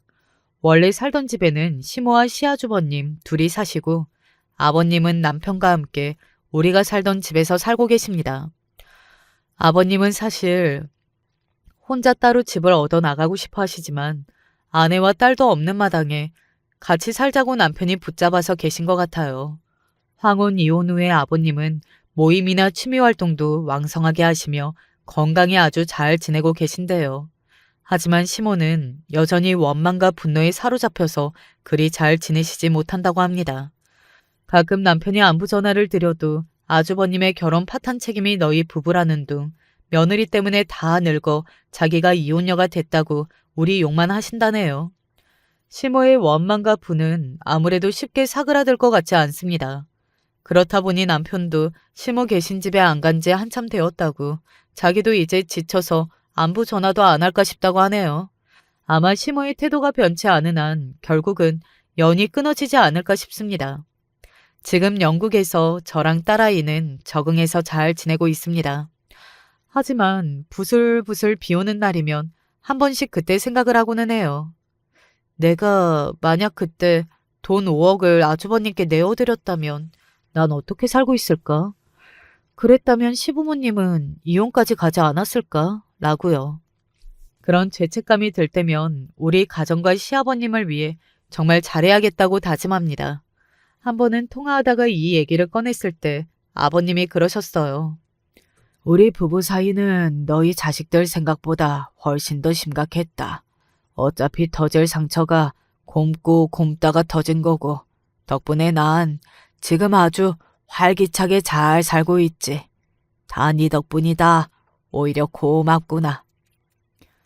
우리 아버님은 내 마음에 짐 덜 나는 뜻으로 이렇게 말씀해 주셨죠. 남편과 한국이 그립고 할 때면 습관처럼 여기 유튜브에 올라온 사연을 찾고 있습니다. 이곳 덕분에 향수병 안 걸리게 도와주셔서 감사한 마음이에요. 그래서 막 대단하지는 않지만 여기에 보내볼 법한 사연쯤은 겪은 것 같아서 제 이야기를 쓰게 되었습니다. 여러분께서 제 사연을 재미있게 들어주셨다면 매우 뿌듯할 것 같아요. 그럼 전 이만 인사를 드리고 글을 끝내볼게요. 한국을 그리며 모두 안녕히 계세요. 저는 요즘 들어 상당히 결혼이라는 것에 회의적이 되어버렸어요. 젊은 친구들은 결혼을 해보지도 않고 그렇게 주변에서 듣는 이야기들만 갖고 비혼이네 뭐네 한다지만 저는 해보고 하는 얘기니까 어느 정도 말에 힘이 실릴 것 같아요. 저보다 더 많은 나이대의 구독자분들도 계시겠지만 누구나 제 사연을 들으면 아마 가슴을 치실 겁니다. 한많은 여편네의 이야기 부디 끝까지 들어주시길 바래요. 제 남편은 대학원을 나와서 박사 타이틀을 갖고 있었고 시어머니에게 있어 매우 큰 자랑이 되는 아들이었어요. 이것부터 뭔가 숨막히는 상황이라는 걸 그때 알았어야 했는데 왜 저는 늦게서 알았던 걸까요? 당장 무슨 일이 닥쳐야만 그 위협감을 깨닫게 되는 인간의 존재가 참 우습기도 합니다. 남편을 만나기 전 저는 죽기 살기로 미용실에서 일을 했어요. 당시 제 미용실을 차리고 난 지 얼마 안 되었을 때였거든요. 나름의 빚을 갖고 시작한 사업이라 저는 더 열심히 했어요. 손님 한 명 한 명 정성스레 맞이하면서 그 누구보다 일찍 출근하고 늦게 퇴근하며 어떻게든 가게를 성공시키기 위해 움직였어요. 우리 유 원장은 진짜 열심히야. 이번 휴일도 안 쉬고 하는 거지? 네, 손님 머리 봐드려야죠. 아니, 어떻게 일주일에 하루도 안 쉬고 일을 해? 그러다 몸 나만하질 않겠어. 괜찮아요. 손님들 상대하는 게 더 저한텐 보람이고 좋아요. 힘들지 않았다면 거짓말이에요. 응급실에 실려갈 만큼 몸 상태가 나쁜 날도 있었고 나도 그냥 다 놓고 쉬고 싶던 생각도 많이 했어요. 하지만 그럼에도 제 가게를 찾아오시는 손님들을 보면 다시금 마음을 다잡고 열심히 하게 되더라고요. 그렇게 몇 년 바짝 움직여서 그런지 눈물겨운 노력은 저를 배신하지 않았어요. 다시 생각해봐도 성실함이라든지 이런 것들은 정말 꾸준히 보답을 해오는 것 같아요. 사람은 그렇지 않았지만 말이에요. 중간에 동료의 배신도 겪고 힘든 일도 많았지만 어쨌든 흔들리지 않고 그 자리를 굳혔고 여기저기 SNS에 홍보까지 되어가면서 일이 어느 시점에서부터 잘 풀리더군요. 그러다 보니 저도 어느덧 30대 후반이 되어 있었고 엄만 절 보며 걱정을 많이 하셨어요. 우리 진아 부족한 게 하나 없는데 아이고 결혼을 못해서 어쩌니. 나도 각오하면 너 진짜 혼자인데. 엄마, 나 혼자 살아도 돼. 일하며 살면 되지. 늙어서도 일할 수 있을 줄 알아? 사람은 어느 기점이 되면 누군가가 필요해. 혼자인 널 누가 챙겨주겠어. 아휴, 너를 어쩌면 좋으니. 저는 괜찮다고 했지만 엄마 생각은 아니었어요. 엄마는 제가 하루빨리 결혼을 해 자리를 잡기 바라셨고 그러던 와중 남편을 만나게 되었어요. 저와 남편은 고등학교 때 동창이었고 동창들끼리 만난 자리에서 만났는데요. 그대로 감정이 좋아져서 연애로 이어지게 되었어요. 엄마는 연애 소식을 듣자마자 펄쩍펄쩍 뛰며 좋아하셨어요. 아이고, 드디어 우리 진아가 시집을 가는구나. 경사다, 경사야. 얼른 날 잡아라, 어? 엄마의 말은 시기상조이긴 했지만 사실 저도 남편도 당시 결혼을 전제로 만나고 있었고 또 언젠가 결혼하게 될 거라 생각하고 있었어요. 그래서 6개월이란 빠른 시간 안에 결혼을 결심하고 이야기를 나누게 되었어요. 그런데 생각지도 못한 장애물이 있더라고요. 바로 남자친구의 집안이었어요. 그렇게 결사반대를 하고 알아누우실 줄은 몰랐거든요. 솔직히 남자친구는 저와 동갑인 39살이었고 여자인 저만 결혼을 그때까지 안 한 게 아니라 남자친구 역시 그 또래 남자들 치고 한창 늦은 노총각이었어요. 그런데 뭘 그렇게 따지시는 게 많은 건지. 적어도 6, 7살은 어린 여자를 데려와서 결혼을 시켜야 한다며 그렇게 반대를 하셨나 봐요. 그래도 정말 그간 들었던 정이 무섭다고 저는 시어머니가 까탈스러운 거지 남편은 아무 잘못이 없다고 생각이 들었어요. 나름 남편 입장은 상당히 완고했거든요. 어느 날 아주 비장하게 각오를 하더니 저를 데리고 자기 집으로 가더군요. 여전히 시어머니는 못마땅한 얼굴로 제게 밉살스레 말을 던지셨고요. 아유, 글쎄 나는 허락 못한다니까 얘를 또 왜 데리고 왔어? 현우, 너 진짜 이럴 거니? 네가 뭐 부족하다고 이런 애랑 결혼을 한다는 거야? 엄마, 제발 그런 말 마시고 한 번만 좀 제대로 봐주세요. 듣자마자 불쾌함이 쑥 올라와 표정 관리가 안 되었는데 그의 질세라 바로 남편이 이를 질러버렸어요. 엄마, 나 장가 안 가고 죽는 꼴 보고 싶어요? 나는 이 여자 아니면 결혼 안 해요. 아니, 결혼을 안 하는 게 아니라 그냥 나는 죽을지도 몰라요. 이 여자 없으면 못 산다고요. 뭐야? 너 지금 내 앞에서 어쩐다고?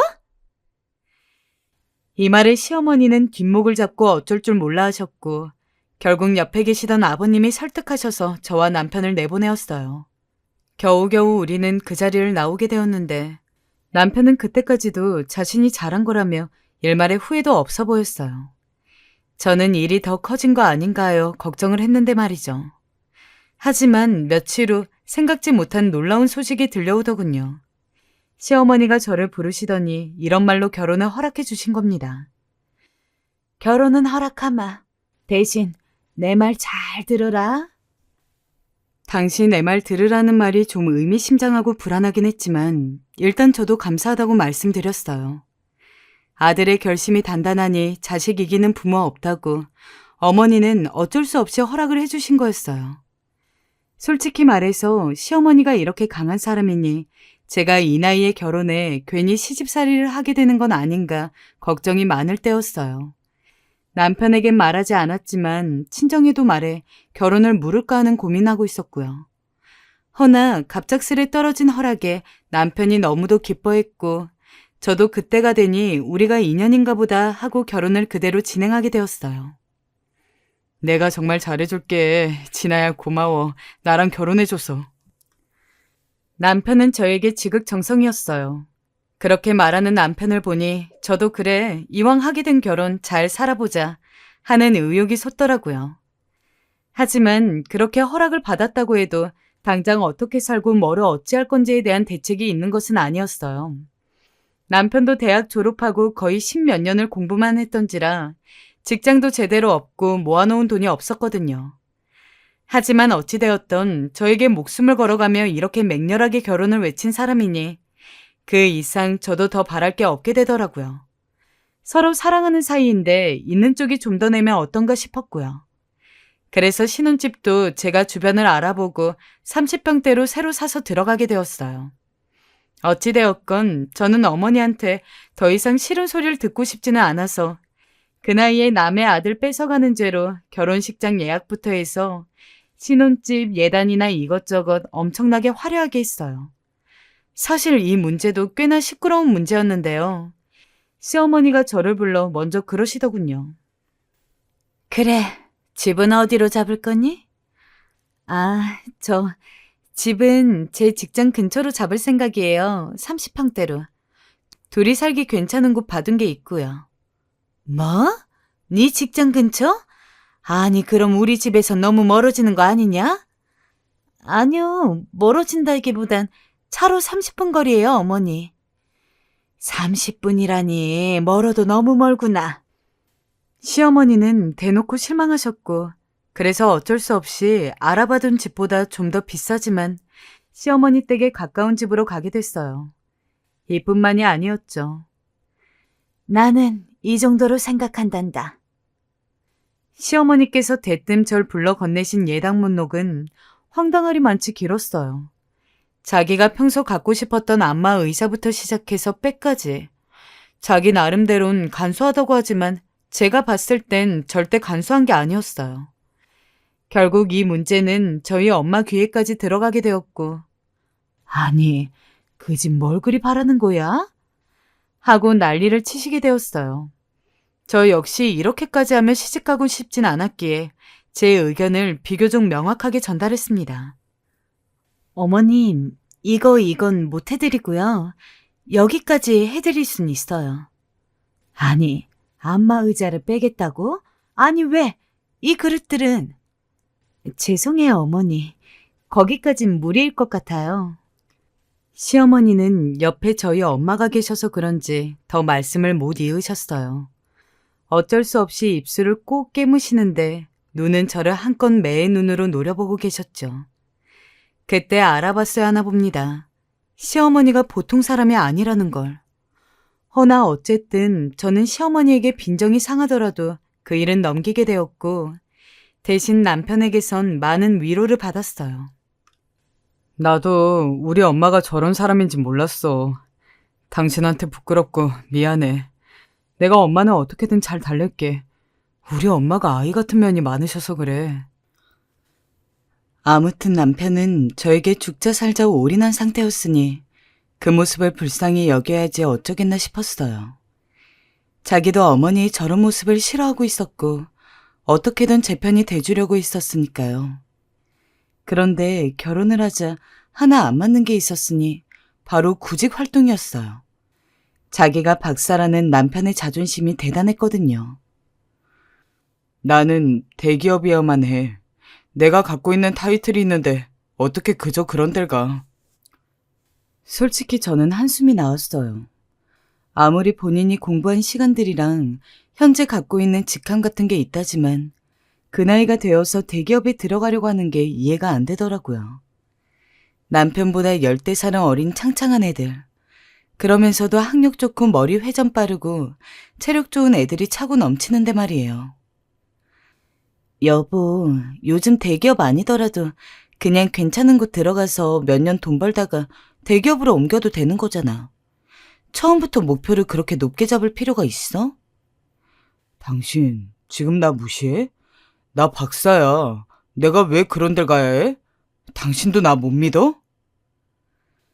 그런데 제 이야기를 듣자 남편은 펄펄 뛰며 자기를 무시하냐고 난리였어요. 그렇게 결혼한 지 얼마 안 되어 냉전이 생기고 말았습니다. 그런데 이 얘기를 시어머니가 듣게 되었는지 갑자기 저에게 전화를 걸어오시더라고요. 예, 너 내 아들한테 취직 얼른 하라고 독촉했다며. 네? 아, 어머니, 그게 아니고요. 예, 내 아들은 박사야, 박사. 내 아들이 대기업을 들어가지 누가 들어가겠니? 너 지금 돈 좀 번다고 남편 기죽이려는 게야? 듣자마자 너무 기가 막혀 말이 나오질 않았습니다. 아니, 그럼 제가 모든 생계를 책임지는 게 맞는 건가요? 저는 거기에 대고 뭐라 말을 하려 했지만 시어머니는 제가 말도 못하도록 본인이 빠르게 말을 이어가셨습니다. 너 앞으로 내 아들한테 이래라 저래라 하지 말아라. 박사랑 결혼했고 너도 박사 와이프인데 그 직함 얻었으면 그에 맞게 너도 남편 받들 줄 알아야지. 막말로 너는 그저 그런 데 나왔는데 네 남편 덕에 신분 상승한 거 아니냐? 시어머니는 제가 신분 상승했다고 생각하시더군요. 거기다 남편이 곧 죽어도 대기업 아니면 안 가겠다고 버티는 덕에 결국 어머니가 그렇게 10수년 들어왔던 공부 수발이 저에게로 넘어왔지 뭐예요. 1년이 넘어가자 결국 저는 참다 못해 제안을 하나 하게 되었습니다. 딱 1년이야. 그 이후에도 취업이 안 된다면 나는 못 참을 것 같아. 신혼집도 내가 해오고 온갖 것들을 다 해왔는데 계속해서 나만 먹여 살리는 식으로는 갈 수는 없어. 나는 그냥 열심히 일하고 본인이 일한 만큼의 수입을 벌어오는 남편이 있었으면 좋겠어. 알겠어. 그렇게 할게. 이땐 남편도 나름 취업 준비로 지쳤을 때라 약간 기분 나빠하긴 했지만 어쨌건 나름의 노력을 했어요. 그래서 8개월 차쯤엔 드디어 대기업을 포기하고 중견기업에 들어가게 되었어요. 그 모습을 지켜보는 저도 쉬운 게 아니었어요. 결혼해서 저는 바쁘게 뛰어다니고 일하느라 매번 연신 정신없이 살고 있는데 남편은 느긋하게 책 한 권 끼고 집에서 커피나 마시고 집도 엉망이 되는 걸 보니 못 참겠더라고요. 그래서 강수를 두었고 그렇게 겨우 출퇴근하는 직장인들 무리 속으로 남편을 떠밀어 보내게 되었어요. 게다가 저는 신혼 초 첫 달부터 나름 어머님께 도리한답시고 꽤 큰 금액의 용돈을 드렸어요. 어찌되었건 귀한 아들을 장가 보냈다고 그리 속상해하시니 한편으로는 그냥 그런 말을 더 이상 듣고 싶지 않기도 했고요. 당시 제 월 수입은 꾸준히 몇 년간 1,000만 원을 오가는 수준이었기 때문에 그 10분의 1 정도 드리는 건 그렇게까지 어렵진 않았어요. 그래서 매달 100만 원씩 어머니께 용돈을 보내드렸고 남편 수입이 없는 그 1년여의 시간도 제 수입만 갖고 살았고요. 처음엔 어머니도 좋아하셨어요. 어머, 용돈을 이렇게나 많이 주는 거냐? 매달 주는 거 맞지? 네, 어머니, 맞아요. 그래, 그래야지. 고맙다, 잘 쓰마. 흐뭇하게 웃으며 그 돈을 주머니 속에 집어넣는데 저도 기분이 나쁘지 않았어요. 갑자기 그날은 제게 저 먹고 싶은 음식이 뭐냐 물으시며 한 상 크게 차려주시고 안 하던 건강 염려까지 해주시고요. 그래, 건강이 뭐니 해도 최고다. 이거 나 먹는 보약인데 몇 개 가져가서 너 먹어라. 이게 기관지에 좋아서 몇 달 꾸준히 먹으면 효과가 있더라. 먹고 부족하면 말해라. 시애미가 또 지어줄 테니. 네, 감사해요, 어머니. 한창 결혼하고 초반에는 조용하신 모습을 보니 더 이상 저한테 잔소리가 들려올 시간이 줄어들어서 그런가 약간 어머니 입장도 생각이 되었거든요. 나야 자식이 없어서 모르지만 나에겐 늘 짠한 감정을 갖고 있는 엄마 아빠를 생각하니 어머니 역시 본인 아들에게 그런 마음이겠지 싶었어요. 그런데 사람은 참 누구나 태어날 때부터 악한 걸 달고 태어나는 건지 아니면 우리 어머니만 유독 그렇게 못되셨던 걸까요? 제가 한 달에 100만 원이라는 용돈을 드리고 있음에도 그게 1년 정도 넘어가니까 그 액수에도 무뎌지셨나 봐요. 초반에는 본인도 놀랐는지 좀 잠잠하다가 갈수록 이게 익숙해지니까 점점 말로 제 성질을 살살 건드시는 게 아니겠어요? 어느 날 갑자기 저에게 전화가 오셨습니다. 무슨 일인가 해서 일하던 중 급히 전화를 받았는데 저에게 대뜸 그러시는 게 아니겠어요? 저기 얘, 너 나한테 타먹는 보약 말이다. 그거 더 필요하니?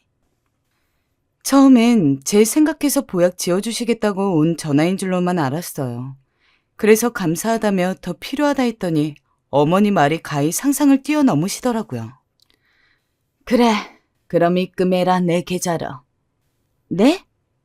내 계좌로 입금하라고. 제가 순간 그 말에 당황해하는 기색을 보이자 어머님 그러시더군요. 너도 참 염치 없다. 내가 그간 공짜로 한번 지어줬으면 그 다음부터 네가 돈을 좀 챙겨줘야 하지 않겠니? 얼마 안 되는 돈을 용돈이라 치고 주면서 말이야. 이걸 언제까지 내 돈으로 해야 하는 거니? 그리고 말이다. 네가 주는 용돈 말이야. 그 문제로 말할 게 있으니 오늘 네 집으로 좀 가마.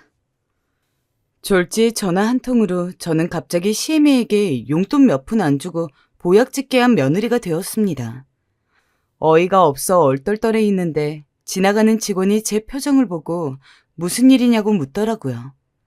그리고 그날 시어머니는 정말 저희 집까지 친히 납치셨어요. 예, 내가 말이야 치사스러워서 지금까진 말 안 하려 했는데 아무래도 용돈이 좀 작단 생각이 들더구나. 내 친구 며느리들은 한 달에 용돈을 200씩 턱턱 주면서도 명품 백이며 때 되면 공진 다니며 온갖 좋은 것들을 챙겨준다 하던데 말이야. 너는 기껏해야 100만 원씩 주면서 시애미한테 보약이나 지어오게 하고 아휴, 내 신세가 참 처량해서 말이다. 친구들한테 어디 쪽팔려서 말도 못하겠더구나. 어이가 없었죠. 한 달 용돈 100만 원이 적은 돈인가요? 거기다 저희 시어머니 본인 재산도 있으신 분이셨어요. 어느 정도 자기 사는데 문제가 없는 걸 알면서도 제가 시어머니 생각해서 챙겨준 돈이었는데 시어머니는 그 돈이 적다며 우는 소리를 하더라고요. 근데 여기서 남편은 이 이야기를 한참 듣더니 시어머니를 위로하는 게 아니겠어요? 엄마, 알겠어요. 엄마 말. 우리가 더 챙겨줄게요. 미안해요. 우리 생각이 짧았어요. 난 그냥 엄마가 행복하게 사는 줄 알고 엄마 많이 섭섭했겠다. 그죠? 어이가 없어 말이 안 나오더군요. 시어머니는 그런 남편의 위로를 받으니 마음이 풀린 건지 그제야 씩씩거리는 걸 멈추고 저에게 기어이 한 소리를 하시더군요. 예, 있잖아. 내가 내 아들을 어떻게 키운 줄 아니? 너한테는 그냥 남편이지만 나한테는 아들이다. 그저 귀하게 키운 하나뿐인 아들. 내 아들은 어렸을 때부터 내 속을 썩이지도 않았어. 그저 나밖에 몰랐다. 공부만 열심히 하고. 언제나 이 엄마를 기쁘게 하는 그런 아들 말이다. 그러니 얘가 너랑 결혼한다 했을 때 내 가슴이 얼마나 청천벽력이었겠니? 너야 기껏해야 그냥 대학 졸업 학벌 가지고 있는 애고 돈만 좀 벌지 다른 거 내세울 거 없는 애인데 나는 내 아들 대통령 딸이 들어와도 아깝다고 생각했던 사람이야. 그런 내가 이 결혼 받아들여주고 했으면 너도 나한테 대가를 좀 지불해야 하지 않겠니? 최소한 며느리로서 도리나 하란 말이다. 쥐뿔도 없이 나이만 먹은 자기 아들을 데려다가 강남 좋은 위치에 신혼집도 얻어서 살게 해주고 있고 아들이 돈벌이 못할 때도 며느리가 순전히 자기 돈으로 살면서 본인들한테 부모랍시고 용돈도 매달 100만 원씩 꼬박 몇 년을 갖다 줬는데 말이에요. 그렇게 할 거 다 하는 며느리한테 고맙다는 말 한마디는 안 하고 다시 또 한마디씩 얹어가면서 잔소리를 늘어놓는 꼴이 정말 보기 싫었어요. 거기다 그 말에 이어서 한 어머니의 말이 종일토록 일하는 제 머릿속을 내내 얼마나 괴롭혔는지 모릅니다. 네가 새가 먹이채 가듯이 현우를 확 안 채갔으면 쟤는 벌써 똑똑하고 어린 여자 만나서 애 몇은 낳고 잘 살았어. 지 믿어주는 여자 만나서 큰 회사 들어가서 훨씬 대단한 일을 하고 있었을 텐데 네가 재촉을 해가지고 저런 회사나 들어가서 기주고 살고 있는 거다. 현우가 얼마나 큰 인물 될 애인지 알기는 아냐? 아이고, 이래서 집안의 며느리를 잘 들여야 하는데. 누가 보면 제가 납치를 해서 결혼이라도 한 줄 알겠어요. 본인 아들이 자기 이제 40 넘기면 진짜 장가 못 가는 데다가 저 아니면 죽을 거라고 단식투쟁하고 별짓을 다 해서 허락해 주셨던 걸 누구보다 본인이 잘 알지 않나요? 그런데도 왜 저렇게 생색을 내고 싶어 하시는 건지 정말 생각할수록 화가 났어요. 저 혼자 이렇게 부글부글 속 뒤집어지느니 차라리 남편에게 전화해서 한풀이라도 해야겠더군요. 허나 남편은 강 건너 불구경이었어요.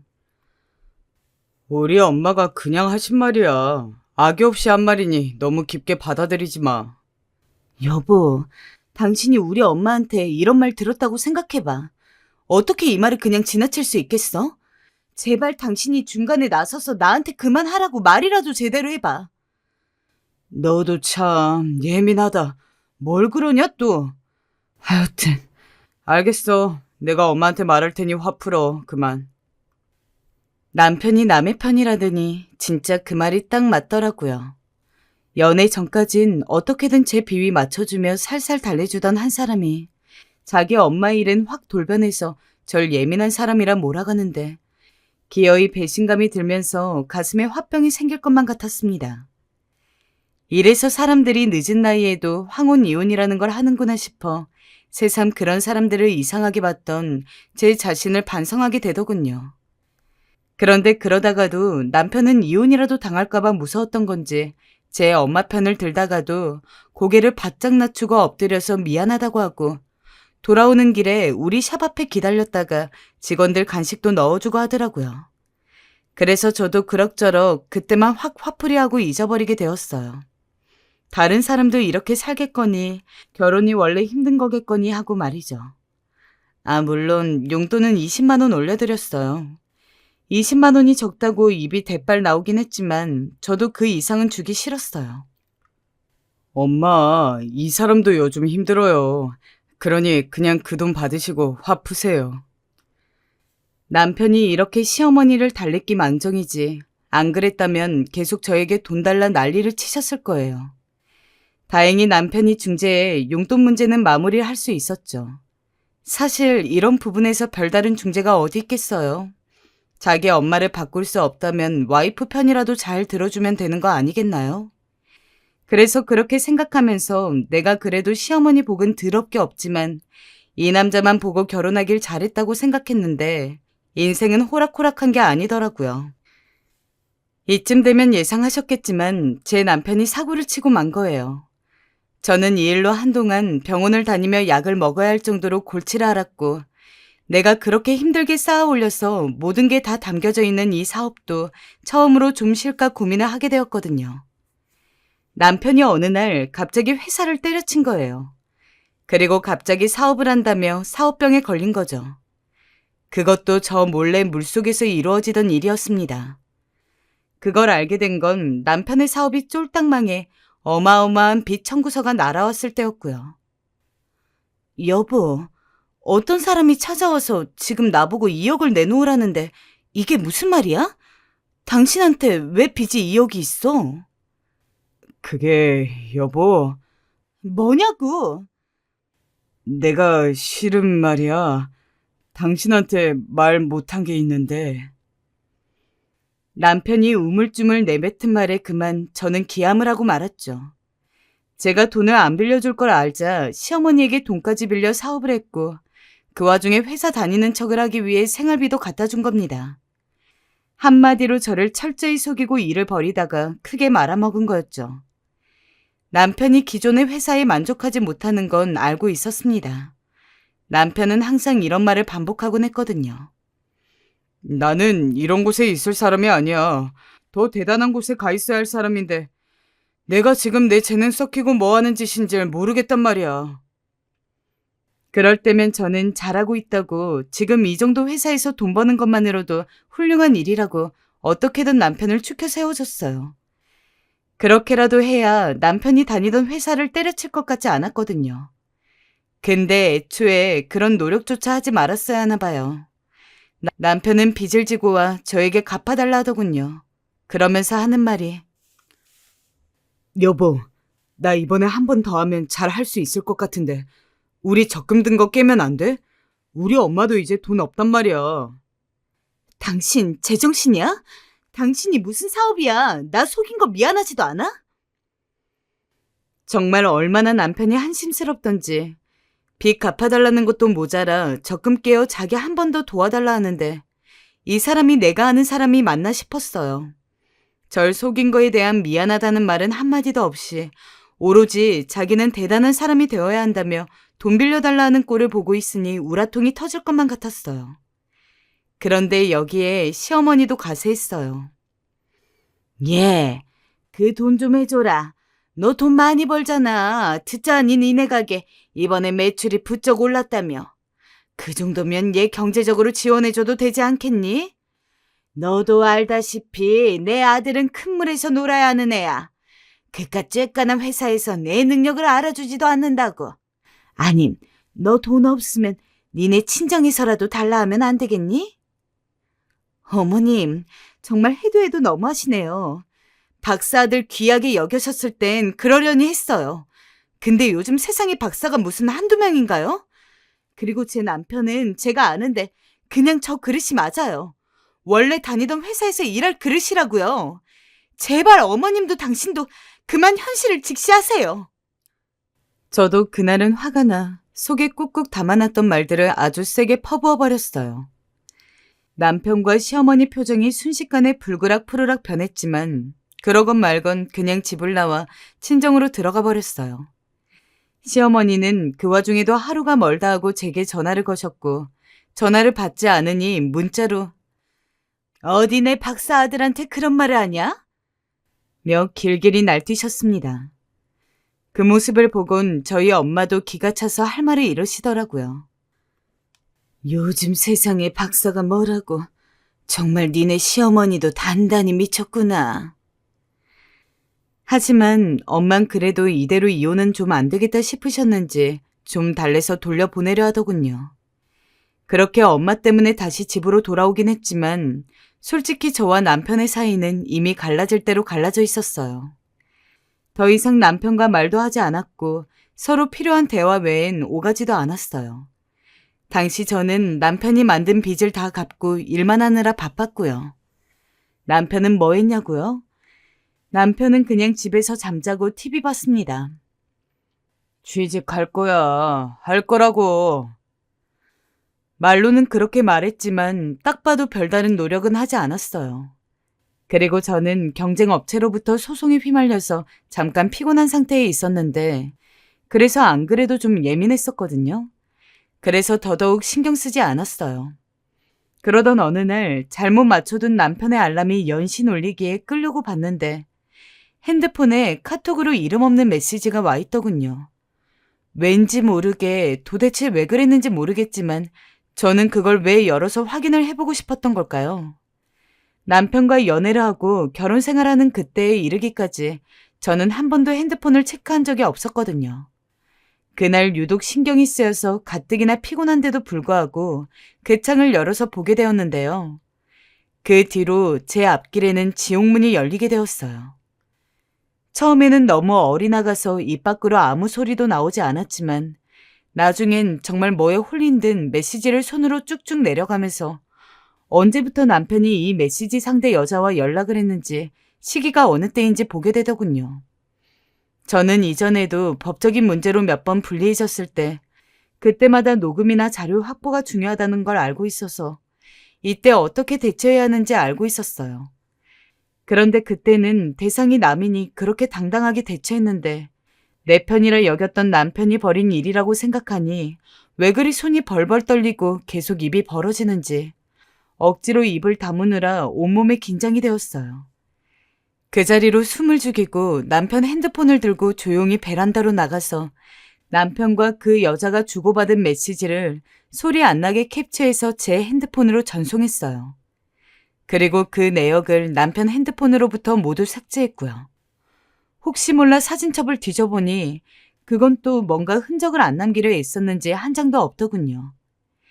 일단은 그렇게 다시 제자리에 돌려놓았고 그날 저는 뭔 정신인지도 모른 채로 옷을 챙겨서 남편이 깨기 전에 밖으로 나와버렸어요. 갈 데도 없고 내 집에서 내가 머무를 수 없는 그 상황이 참 어이가 없고 허무하더라고요. 남편의 상간녀인 그 사람은 바로 예전에 남편이 다녔던 회사 여직원이었어요.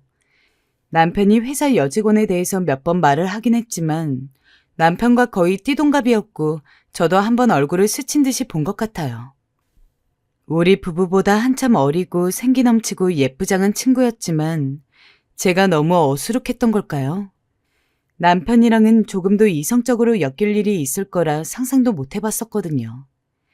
메시지엔 남편 이름을 불러가면서 자기가 어쩌고 하는 말투하며 남편은 그 여직원에게 나는 너밖에 없다는 등의 말을 써놨더군요. 와이프는 너무 성질이 세고 결혼해서 너무 불행해. 우리 엄마한테도 얼마나 함부로 하는지 몰라. 지연이 같은 여자를 만났으면 얼마나 행복했을까? 오빠, 너무 힘들겠다. 그래도 지연이가 있어서 오빠가 힘이 아주 많이 나. 심지어 그 여자가 뭐하러 이런 시커먼 남자를 좋다고 만나는 건지 이해가 안 갔어요. 근데 내용을 쭉 살펴보니 대강 알겠더군요. 남편은 지금 살고 있는 집이며 차며 모두 자기 재산인 것처럼 이 여자 앞에서 거짓말을 했나 보더라고요. 게다가 그 말을 꼭 해야만 지금 이 어린 여자를 놓치지 않을 것 같았는지 그렇게 저랑 이혼을 반드시 할 거라며 신신당부를 해두었어요. 근처에 있는 호텔을 얻어서 지내면서 잠깐 머리를 비우고 생각을 해보게 되었는데요. 아무리 생각해도 정말 답이 안 나오더라고요. 저는 남편 하나만 보고 결혼을 했어요.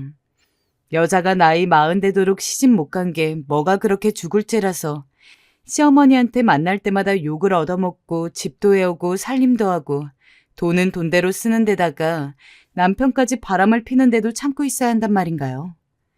결국 저는 남편에게 이 모든 사실을 알고 있다고 자료들을 쫙쫙 보내버렸어요. 그리고 사색이 된 남편은 직장으로 찾아왔어요. 거의 석고대죄를 하더군요. 미안해 여보. 정말 내가 잘못했어. 이건 내 진심이 아니었어. 당신도 알잖아. 나중에는 영업방해가 될 정도로 꼴 같지 않은 몰골로 찾아와서 빌길래 직원들 시켜서 쫓아내기도 했고요. 정말 그런 망신이 없어서 너무 괴로웠어요. 직원들 보기도 얼마나 창피하던지. 일부러 그렇게 곤란한 내 입지를 알고 저리 소란을 피우는 게 아닌가 싶더라고요. 허나 저는 이러나 저러나 결심을 해야 했고 이 상태로 남편과 계속 산다는 것도 말이 안 되었어요.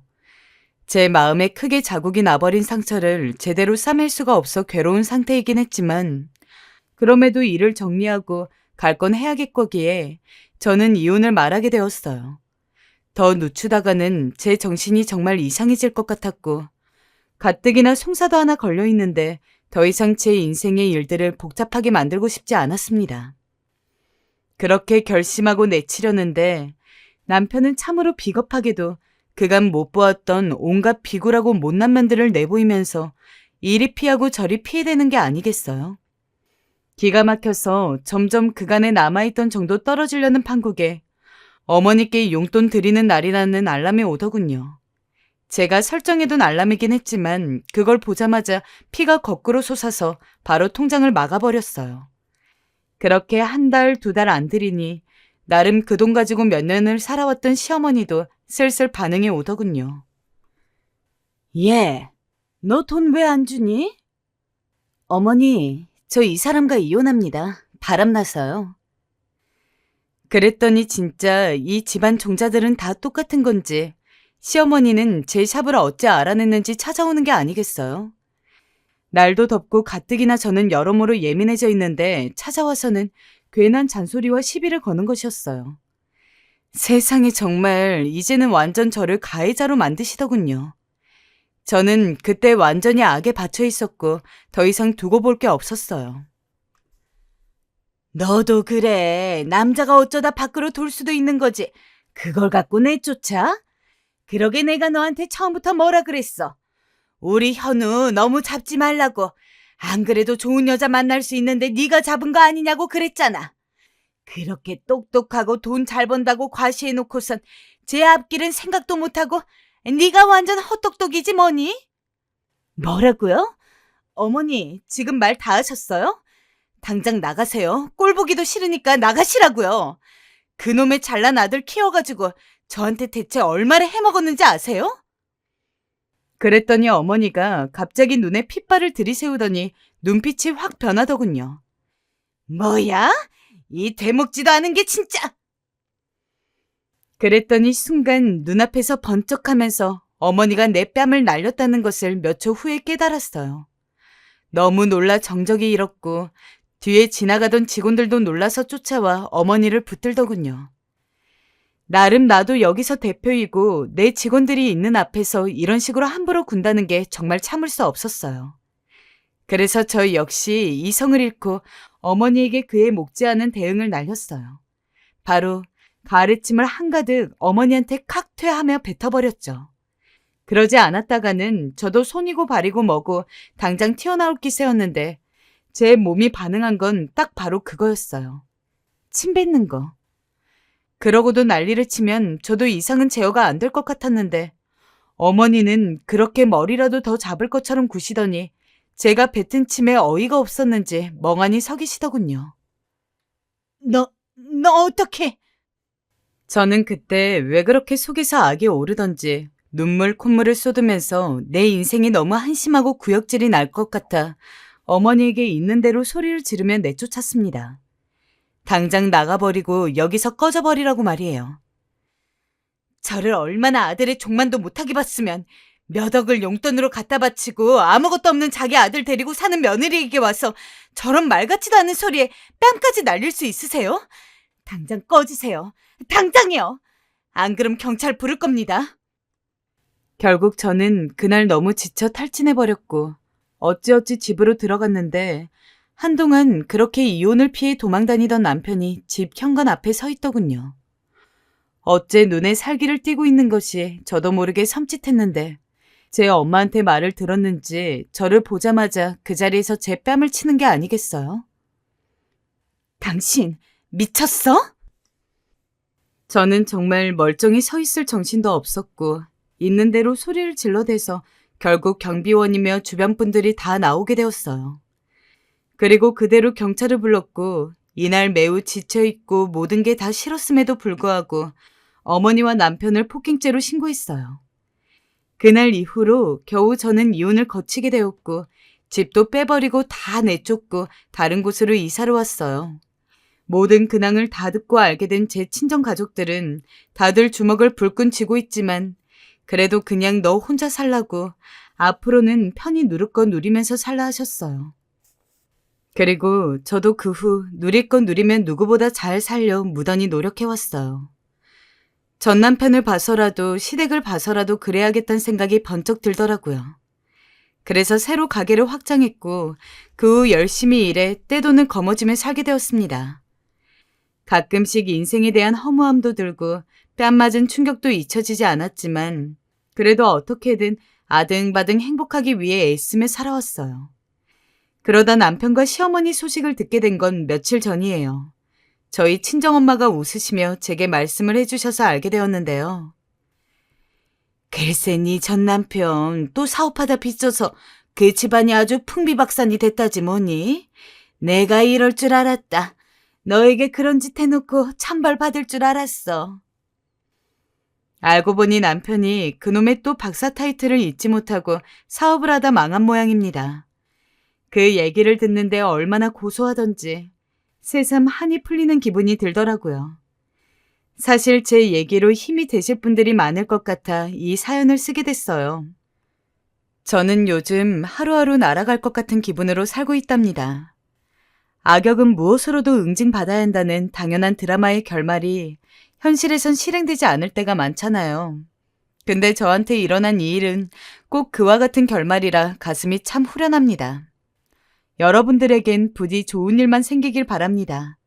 이만 제 이야기 마칠게요. 들어주신 분들 모두 복 받으세요.